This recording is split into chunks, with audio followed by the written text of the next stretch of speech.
Good afternoon. Welcome to our Bible class. Today we're going to be talking about the holy place. First we talked about the curtain.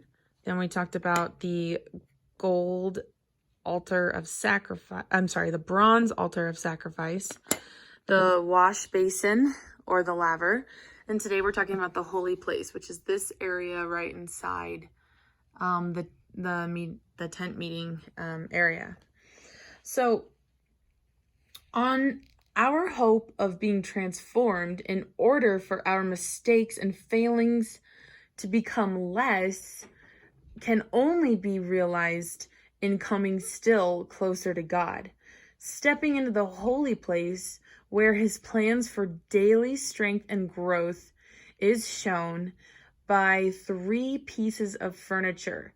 Every piece of furniture shows how Jesus becomes part of our everyday lives, entering into us through his word and the Holy Spirit and shining out from us. Only the priests or those who had been set apart for God's work could enter here. Now we're talking specifically today about the Golden Candlestick. And the Golden Candlestick I have glued, I forgot about that, but it was over here on the left side of the holy place. And it was a really awesome work of art because this candlestick had 7 branches, all formed out of one piece of gold. And on this were the 7 fruits, were the fruits of the Holy Spirit. And it's supposed to symbolize that Jesus becomes part of our inner life through the Holy Spirit. It helps us to shine our light. It helps us to shine like a light so that we are full of the Holy Spirit, love, joy, peace, patience, kindness, goodness, gentleness, faithfulness, and self-control.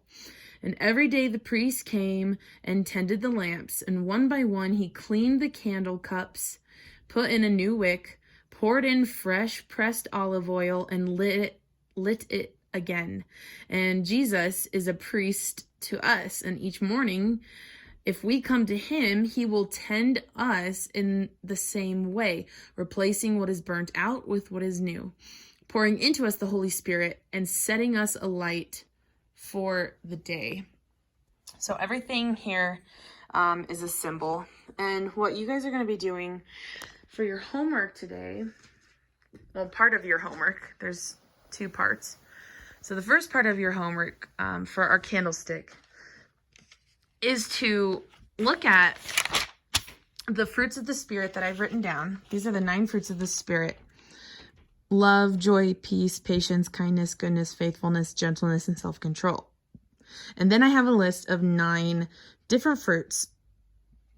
And what I want you to do is try and pick, if you're in 2nd grade, 1, if you're in 3rd grade, 2, and if you're in 4th grade, 3, fruits of the Spirit that you want to try and match to any of these fruits.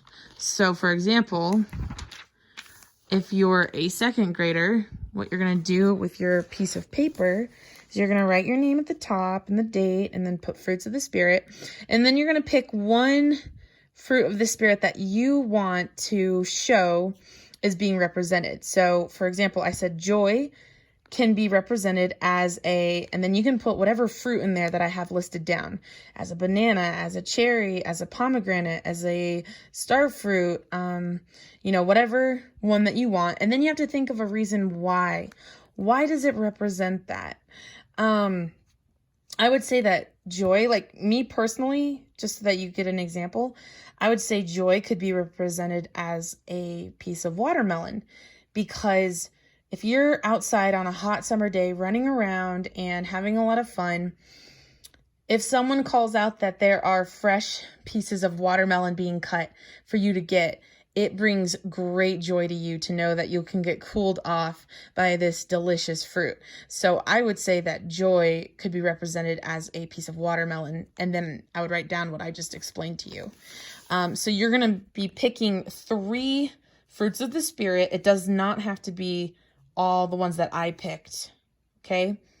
3 if you're in 4th grade, 2 if you're in 3rd grade, 1 if you're in 2nd grade. And you're going to write down what type of fruit it represents.